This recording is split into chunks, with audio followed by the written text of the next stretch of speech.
স্থানীয় জাতৰ 100জনী দেশী কুকুৰা পালনেৰে উপাৰ্জনৰ পথ কিদৰে প্ৰশস্ত কৰিব পাৰি, কি ক্ষেত্ৰত আপুনি গুৰুত্ব দিব লাগিব, বছৰি কিমান টকা উপাৰ্জন কৰাৰ সপোন দেখিব পাৰে, নতুনকৈ 100টা স্থানীয় জাতৰ কুকুৰাৰে ঘৰতে বহি উপাৰ্জনৰ পথ এটি মুকলি কৰিব পাৰি, এই সকলো বিষয়বস্তু সামৰি আপোনালোকক কিছু আলোকপাত কৰিব বিচাৰিছো। নমস্কাৰ, গাঁৱৰ মাটিৰ সুবাস লৈ আমাৰ চেনেললৈ সমূহ দৰ্শক শ্ৰোতাক স্বাগতম জনাইছো। মই আপোনালোকৰ বন্ধু ধনজিত। স্থানীয় কুকুৰা হৈছে আমাৰ গাঁৱৰ পৰিয়ালবিলাকৰ উপাৰ্জনৰ এটি অংশ। ইহঁতৰ মাংসৰ সোৱাদ আৰু কণীৰ পুষ্টিগুণৰ চাহিদা বজাৰত যথেষ্ট উচ্চ। 100জনী দেশী কুকুৰা পালন কৰিলে মাংস, কণী আৰু গোবৰৰ জৈৱিক সাৰৰ পৰা তিনিমুখী উপাৰ্জনৰ পথ মুকলি কৰিব পাৰি। স্থানীয় ঘৰুৱা খাদ্যৰ সহায়ত অতি কম খৰচতে লাভৰ মুখ দেখিব পাৰে। গাঁৱৰ আমাৰ সাধাৰণ মানুহৰ বাবে স্থানীয় কুকুৰা পালন আপুনি সোণৰ খনিৰ দৰে বুলি ক'ব পাৰে। দেশী কুকুৰা পালনৰ সফলতাৰ চাবিকাঠি হৈছে সঠিক পৰিকল্পনা আৰু যত্ন। কি কামত আমি গুৰুত্ব দিব লাগিব চাওঁ আহক। ঘৰ বা বাঁহৰ ব্যৱস্থা। গাঁৱৰ মাটিত বাৰীৰ পিছফালে শুকান সুন্দৰ বায়ু চলাচল কৰা ঠাইত বাঁহ, কাঠ বা টিঙৰ চালেৰে সাধাৰণভাৱে আপুনি ঘৰ এটা বনাই ল'ব পাৰে। প্ৰতিটো কুকুৰাৰ বাবে 2 পৰা 3 বৰ্গ ফুট ঠাই ৰাখক। ঘৰৰ চাৰিওফালে জাল দি চিকাৰী যিবিলাক জন্তু যেনে শিয়াল, কুকুৰ, বিড়াল ইত্যাদিৰ পৰা সুৰক্ষা দিয়াৰ ব্যৱস্থা কৰি দিব। সুস্থ কুকুৰাৰ নিৰ্বাচন। প্ৰিয় কৃষক বন্ধুসকল, জাত নিৰ্বাচনৰ বাবে আমাৰ অসমৰ স্থানীয় জাত যেনে ক'লা দেশী কুকুৰা বাছি ল'ব পাৰে। ইহঁতৰ ৰোগ প্ৰতিৰোধ ক্ষমতা বেছি। সুস্থ কুকুৰা কিনিবলৈ ওচৰৰ পশু চিকিৎসা কেন্দ্ৰ নাইবা পশু চিকিৎসকৰ সৈতে পৰামৰ্শ ল'ব পাৰে। স্থানীয় জাতৰ কুকুৰাৰ বাবে ঘৰতে উৎপাদিত ধানৰ গুড়ি, চাউলৰ মল, সেউজীয়া ঘাঁহ, শাক-পাচলিৰ পাত, পিপৰা, কেঁচু বা ঘৰুৱা আৱৰ্জনাই যথেষ্ট। খনিজ পদাৰ্থৰ বাবে চূণশিল আপুনি দিব পাৰে। পৰিষ্কাৰ পানীৰ ব্যৱস্থা সদায় ৰাখক। ঘৰটো দৈনিক পৰিষ্কাৰ কৰক। জমা পানী বা আৱৰ্জনাৰ পৰা বেমাৰৰ সম্ভাৱনা যথেষ্ট বাঢ়ে। ৰাণীখেত, গাম্বৰ বা কক্সিডিঅচিছৰ দৰে বেমাৰৰ পৰা ৰক্ষা পাবলৈ নিয়মিতভাৱে আপুনি টীকাকৰণ কৰিব পাৰে। প্ৰথম সপ্তাহত ৰাণীখেতৰ টীকা আৰু কৃমি বা পৰজীৱীৰ দৰৱ নিয়মিতভাৱে দিয়ক। বজাৰ বা বিক্ৰীৰ বাবে আপুনি স্থানীয় বজাৰ, হোটেল বা প্ৰতিবেশীৰ সৈতে মাংস আৰু কণীৰ বাবে আগতীয়াকৈ যোগাযোগ গঢ়ি তোলক।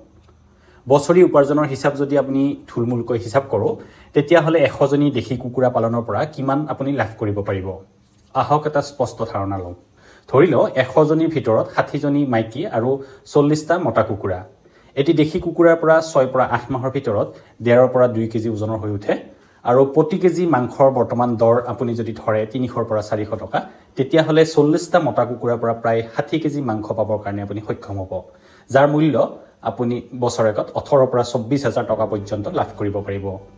কণীৰ পৰা উপাৰ্জন বুলি আপুনি যদি ভাবে, তেতিয়াহ'লে 60জনী মাইকী কুকুৰাই বছৰত প্ৰতিটোৱে 100 পৰা 120টা কণী দিয়ে আৰু মুঠ 6,000 পৰা 7,200টা কণী। প্ৰতিটো কণীৰ দাম যদি আপুনি 8 পৰা 10 টকা বাবদ ধৰে, তেতিয়াহ'লে বছৰত প্ৰায় 48,000 টকাৰ পৰা 72,000 টকা উপাৰ্জন কৰিবৰ কাৰণে সক্ষম হ'ব।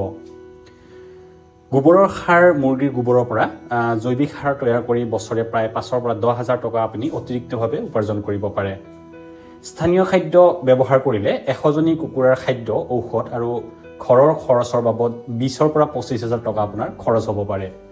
মুঠ লাভ যদি আপুনি হিচাপ কৰে, তেতিয়াহ'লে সকলো খৰচ বাদ দি বছৰত প্ৰায় 50 পৰা 80,000 টকা আপুনি লাভ কৰিব পাৰে। পিছৰ বছৰবোৰত কুকুৰাৰ পৰা যিবিলাক কুকুৰাৰ পোৱালিৰ পৰা আমি ফাৰ্ম বাঢ়িব, তাৰ পৰা লাভাংশৰ পৰিমাণো যথেষ্ট পৰিমাণে বঢ়াৰ আশা থাকে।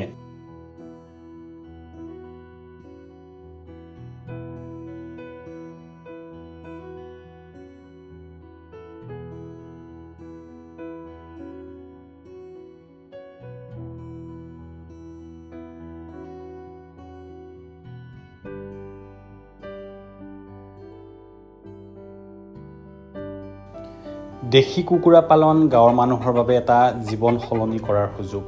ইয়াৰ বাবে বেছি পুঁজি বা আপোনাৰ জ্ঞানৰ প্ৰয়োজন নাই, মাত্ৰ দৰকাৰ হৈছে ধৈৰ্য আৰু কঠোৰ পৰিশ্ৰম। চৰকাৰৰ পশুপালন বিভাগৰ পৰা ৰাজসাহায্য বা ঋণৰ সুবিধা লৈ এনেকুৱা ধৰণৰ স্থানীয় আপুনি কুকুৰা পালনেৰে আপুনি ফাৰ্ম আৰম্ভ কৰিব পাৰে। স্থানীয় বজাৰৰ চাহিদা বুজি লৈ আপুনি পৰিকল্পনা কৰক। গতিকে প্ৰিয় বন্ধুসকল, গাঁৱৰ মাটিত এই সৰু সপোনৰ পাখি মেলি দিয়ক। 100জনী দেশী কুকুৰাৰ যত্নৰ জৰিয়তে আপোনাৰ ঘৰৰ সমৃদ্ধিৰ নতুন কাহিনী লিখক। ভিডিঅ'টি ভাল লাগিলে লাইক কৰক, শ্বেয়াৰ কৰিব, আমাৰ চেনেলটো ছাবস্ক্ৰাইব কৰি আমাৰ সৈতে থাকক। গাঁৱৰ সপোনবোৰ জীপাল কৰাৰ নতুন নতুন পথৰ বাবে আমাৰ লগত সদায় সংযুক্ত হৈ থাকক। ধন্যবাদ।